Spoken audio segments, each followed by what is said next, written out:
Bonjour, bonsoir. La grande famille ivoirienne, la grande famille internationale.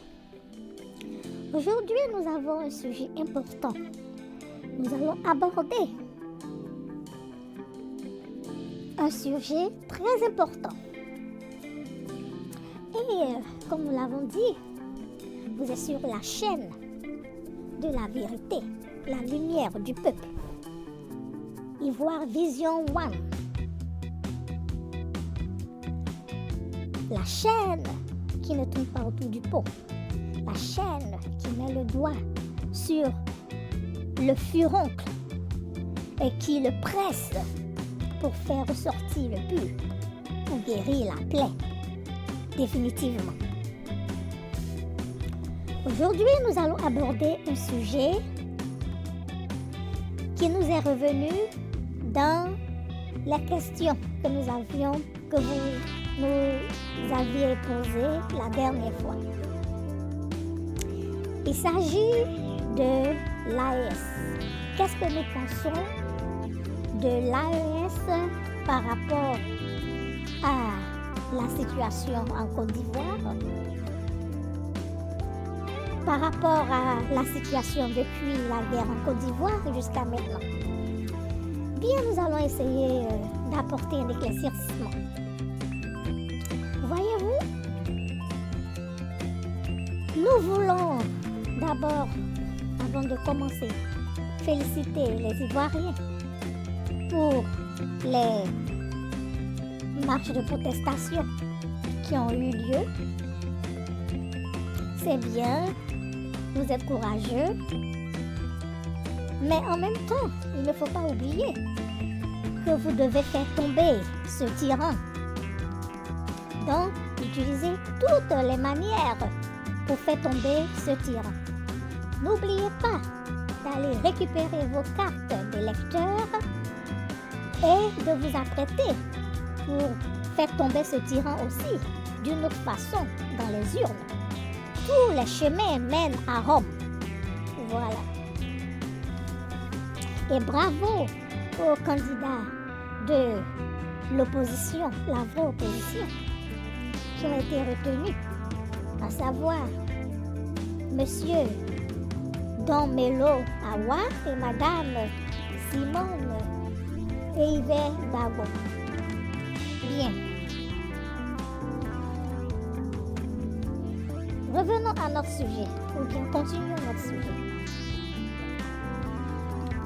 L'AES, c'est quoi? L'Association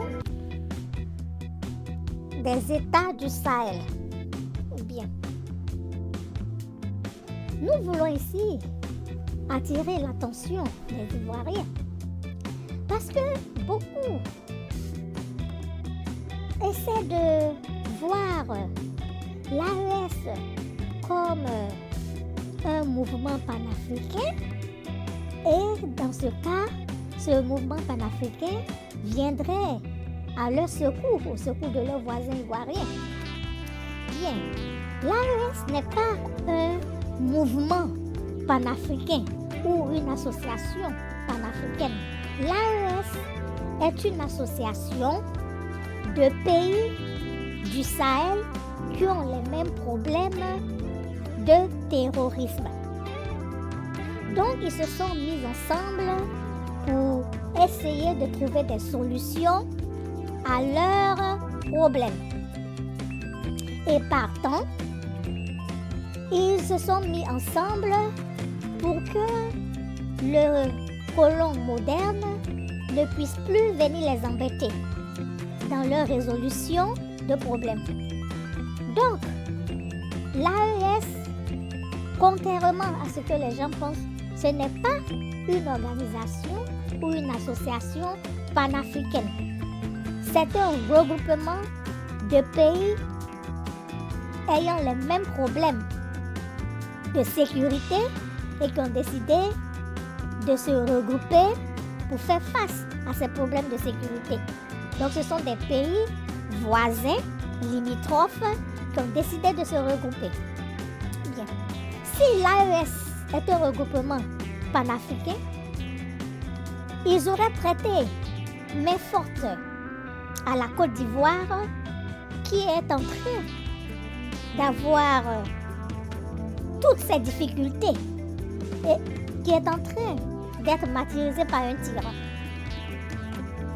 L'AES, si l'AES était un mouvement ou une organisation panafricaine ou panafricaniste, mais panafricain, un terme beaucoup plus correct. Panafricaniste, ça fait penser aux Européens qui font des études sur l'Afrique avec des visions déformées. Les africanistes, non, panafricains est mieux. Voilà, donc si l'AES était un groupement panafricain, ils auraient aidé la Côte d'Ivoire à sortir de ce bourbier. N'oubliez pas que ce sont les pays de l'AES, nouvellement AES, sont des pays de la CEDEAO qui ont aidé le colon moderne de la France à faire tomber la Côte d'Ivoire et à installer l'un des leurs à la tête de la Côte d'Ivoire. Pensez-vous que le président actuel du Burkina Faso, pensez-vous qu'il est réellement contre Alassane Dramane Ouattara? Les deux viennent du même pays. Les deux ont la même origine. Ce sont des Burkinabés. Pensez-vous que le capitaine réellement combat Alassane Dramane Ouattara? N'oubliez pas, comme je l'ai dit, des pays nouvellement AES sont des pays de la CEDEAO. Et comme je l'ai dit, si ces pays sont panafricains, je prends par exemple l'exemple du Burkina Faso, qui a le nombre le plus élevé de ses ressortissants en Côte d'Ivoire et ses ressortissants qui ont participé à la guerre aux côtés de la France en tant que supplétifs rebelles pour aider à faire tomber Gbagbo. Si l'AES ou si le Burkina avec le capitaine Traoré était vraiment un panafricain, il aurait fait un appel pour dire à ses compatriotes burkinabés en Côte d'Ivoire de ne pas s'immiscer dans les problèmes d'élection de la Côte d'Ivoire, de se mettre de côté. Comme ça, on aurait compris qu'effectivement, c'est un panafricain. Et un panafricain, c'est quelqu'un qui lutte pour le bien de l'Africain, le bien de l'homme noir. Donc, il aurait dit à son peuple en Côte d'Ivoire d'éviter de créer des problèmes à d'autres Africains, à d'autres Ivoiriens qui les ont accueillis sur le sol. Voyez-vous, il y a eu le Burkina devait jouer en Côte d'Ivoire contre une équipe de football dont j'oublie un peu le pays. Mais le capitaine Traoré, il a lancé un appel à tous les Burkinabés qui étaient en Côte d'Ivoire d'aller supporter l'équipe du Burkina. Et qu'est-ce qui s'est passé? Le stade Félix Houphouët-Boigny était plein à craquer de Burkinabés ou de gens de l'AES. Ce qui veut dire que si ces gouvernants sont intéressés effectivement à donner un coup de main à la Côte d'Ivoire, après avoir donné un coup de main aux colons modernes pour amener la guerre dans ce pays, s'ils sont vraiment panafricains et intéressés, ils peuvent faire un appel et dire à leur peuple de se mettre de côté dans la politique ivoirienne. Mais ils ne vont pas le faire parce que voyez-vous, ils sont venus, ils se sont regroupés, c'est pour s'occuper de leur pays. C'est pour régler les problèmes de leur pays. Ils n'ont pas le temps de s'occuper de la Côte d'Ivoire. Le Mali, le Niger, le Burkina n'ont pas le temps de s'occuper de la Côte d'Ivoire. Ils ont à régler leurs propres problèmes. Et n'oubliez pas qu'ils ont des ressortissants en millions en Côte d'Ivoire. Donc, d'un point de vue financier, ça leur convient que leurs gens soient en Côte d'Ivoire et qu'ils aient des biens des réalisations. En tout cas, qu'ils aient des choses qui leur permettent d'avoir de l'argent en Côte d'Ivoire. Donc, la position que ces ressortissants de leur pays ont toujours eu en Côte d'Ivoire, ils gardent cette position. Ils sont peut-être devenus AES, mais ils ont toujours été CDEAO. Et leur esprit est toujours CDEAO, c'est-à-dire un esprit qui est en Côte d'Ivoire et qui lutte avec les Ivoiriens, qui lutte contre les Ivoiriens pour les terres et les biens des Ivoiriens. Donc, ils sont AES dans l'esprit CDEAO. Ils doivent changer leur esprit CDEAO pour être effectivement un esprit AES. Donc, voyez-vous, ces populations de ces pays, c'est-à-dire chez eux dans leur pays, ils sont AES, ils sont panafricains, ils sont révolutionnaires, mais en Côte d'Ivoire, ils sont france-africains, ils aident la France à détruire la Côte d'Ivoire. Donc vous voyez, vous avez des peuples double face politique, double face idéologique, des peuples double puce idéologique. Chez eux, ils sont des révolutionnaires, des panafricains, et en Côte d'Ivoire, ils sont des France-africains, ils aident la France à piller et à détruire la Côte d'Ivoire. C'est pour cela que, en concluant, nous disons aux Ivoiriens de ne pas se laisser berner, de ne pas rêver. L'AES ne va jamais venir vous donner un coup de main.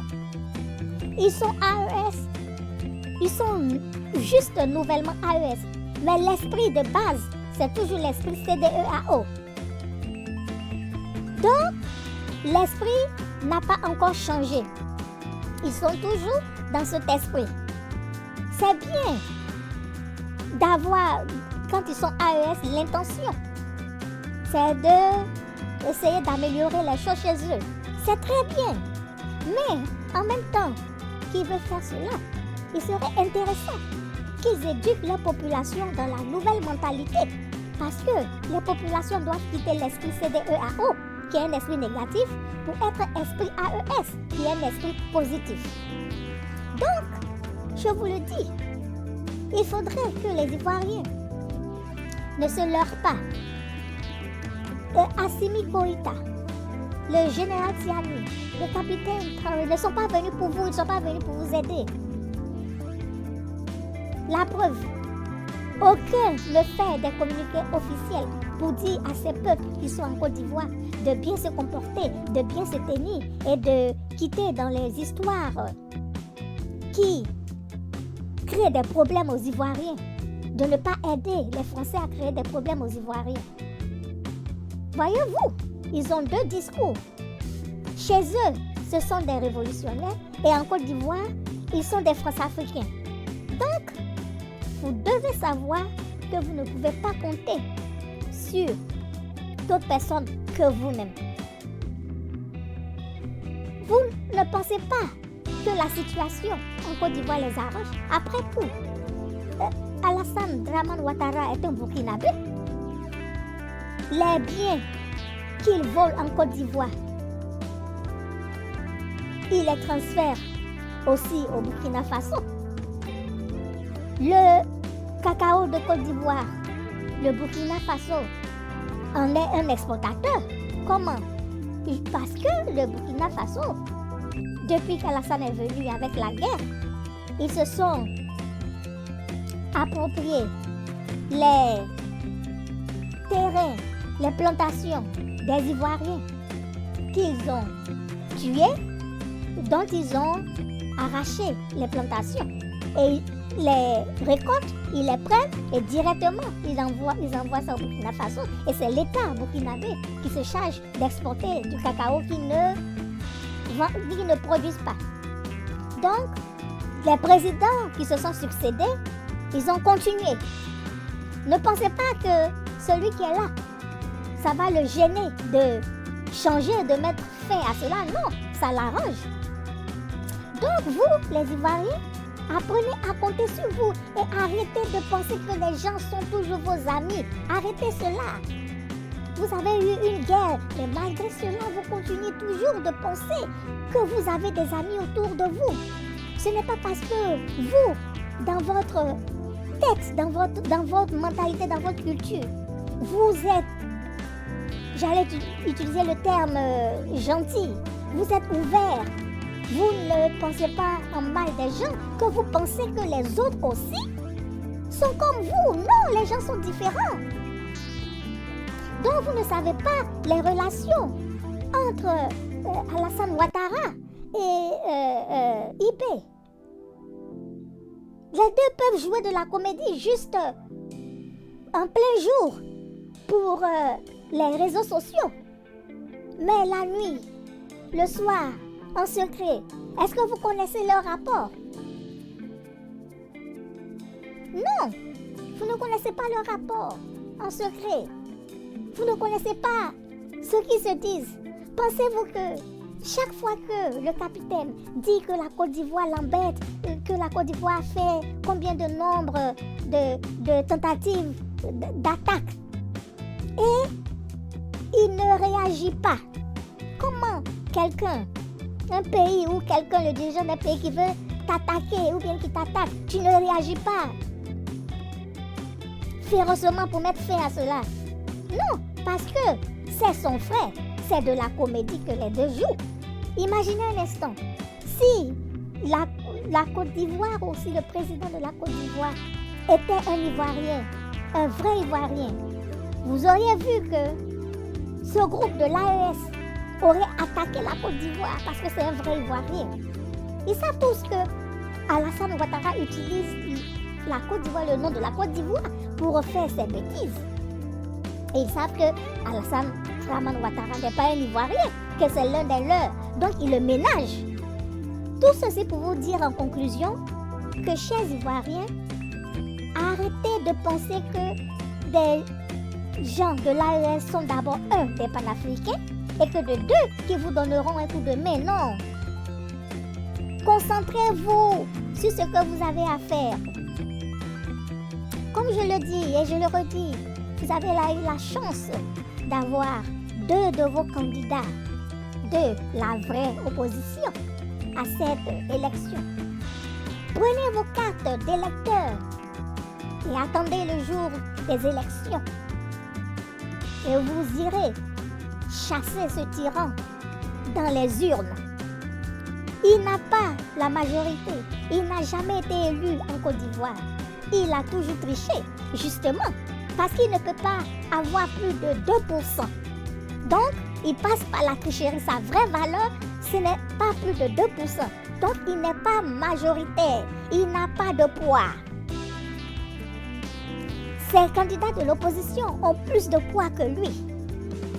Voilà pourquoi il est adepte à la tricherie. Sinon, s'il est si fort que ça, pourquoi il ne fait pas comme le président Gbagbo? En 2010, le président Gbagbo a fait une élection démocratique, une élection sans tricherie de sa part, une élection ouverte à tous pour que tout le monde vienne voir, vienne être aux côtés de l'organisation pour voir comment cela se passe. Mais celui qui veut bourrer les unes avant, celui qui veut tricher, c'est celui qui n'a pas de poids. Sinon, quand on a un poids, on y va franco, sans tergiversation ou sans tricherie. Donc, chers Ivoiriens, ce que je voudrais vous dire, Alassane Ouattara n'est pas majoritaire, vous le savez. En réalité, il ne peut pas avoir plus de 2%. Plus de 2%. Il ne peut pas l'avoir. En réalité, c'est son poids réel qui est là, pas plus de 2%. Voilà pourquoi il fait sortir des corps habillés des militaires. Et surtout, n'oubliez pas que ces corps habillés, ces militaires, ils sont à 90% des populations de la CEDEAO.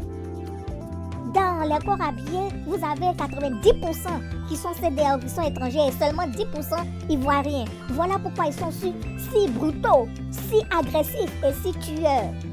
Donc, Vous ne pouvez même pas dire qu'on compte sur une armée comme les autres le font, non. Les corps habillés, si c'est comme ça qu'on les appelle, ivoiriennes, sont à 90% des gens de la CEDEAO, Burkina, Mali, surtout Burkina, Mali, Guinée, un peu de Niger, mais surtout Burkina. Et n'oubliez pas que quand Blaise Compaoré est venu en Côte d'Ivoire, quand il était chassé, il est venu avec une partie de l'armée de corps habillés de policiers. Damiba aussi est venu avec une partie de corps habillés policiers. Et les gars du Niger qu'ils ont chassés, ceux qui sont venus se réfugier en Côte d'Ivoire, les officiels maliens, ils sont venus avec un peu. Donc c'est tout cela, plus les rebelles de la guerre, les va-nu-pieds qui traînaient dans les rues d'Abidjan, qu'ils ont armés. C'est tout cela qui forment aujourd'hui les corps habillés, les forces de défense et de sécurité de la Côte d'Ivoire. Voilà pourquoi ils sont si violents et qu'ils ont des méthodes et des manières qui n'ont jamais existé dans les corps habillés ivoiriens, comme aller enlever les gens, porter des cagoules, aller enlever les gens, les faire disparaître et après on les retrouve à la maca. Ça n'a jamais fait partie de la formation des policiers ou des militaires ivoiriens. C'est complètement étranger aux Ivoiriens. Donc ce sont des gens qui viennent d'ailleurs, qui ont ces méthodes. Vous devez comprendre cela. Voilà. Donc je vous laisse réfléchir un peu à partir de cette vidéo pour comprendre que de 1, vous devez compter sur vous-même. De 2, l'AES que vous appelez là, il ne va jamais vous aider parce qu'ils ont un intérêt en Côte d'Ivoire. C'est de vous maintenir comme vous êtes.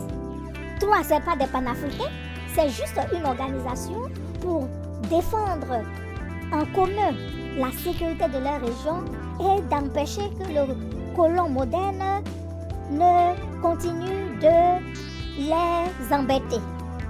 C'est à ça que répond la création de leur organisation. Donc, ce n'est pas la peine de compter sur eux. De 4, vous avez l'occasion de montrer à ce tyran, ce génocidaire des Ivoiriens, sa vraie place pour qu'il quitte définitivement la Côte d'Ivoire. Parce que si vous ne prenez pas vos responsabilités et que vous le laissez faire ce 4e mandat, vous verrez que à un moment donné, il va passer la main à son fils frère, le plus dangereux des hommes en Côte d'Ivoire, celui qui enlève les Ivoiriens pour les maltraiter, celui qui enlève les Ivoiriens pour les tuer, celui qui enlève les Ivoiriens pour faire les sacrifices humains. C'est lui qui va prendre la main après en Côte d'Ivoire. Et dites-vous bien, Ivoiriens, que chaque jour que Dieu fait, ils vont vous tuer, ils vont vous tuer, ils vont vous tuer chaque jour que Dieu fait. Vous allez vivre cela. Donc, si vous êtes malin, vous avez 2 personnes dans l'opposition qui veulent empêcher Alassane Dramane Ouattara de faire un 4e mandat en s'opposant à lui dans les urnes. Vous ferez mieux de suivre ces 2 personnages et de faire de telle sorte que ce tyran ne vienne pas vous embêter pour 5 ans. Et là, ceux qui n'ont pas pu faire, ceux qui n'ont pas fini, ils vont le continuer, la destruction des villages, l'arrachement des terres. Et là, vous allez devenir des hommes sans abri, des SDF dans votre propre pays, la Côte d'Ivoire. Vous méritez mieux que ça, chers Ivoiriens. Bien, nous allons nous arrêter là pour aujourd'hui. Nous vous demandons de jeter un regard très profond sur ce que nous venons de dire, de l'analyser. Et nous continuons la prochaine fois avec une émission. Donc ici, la chaîne de la vérité, la chaîne qui met le doigt sur le but et qui l'appuie pour que tout le but soit évacué, pour que la plaie guérisse. La chaîne de la vérité, la lumière du peuple, la vérité qui dérange. Merci chers Ivoiriens, Merci, chers amis de l'International, et à très bientôt.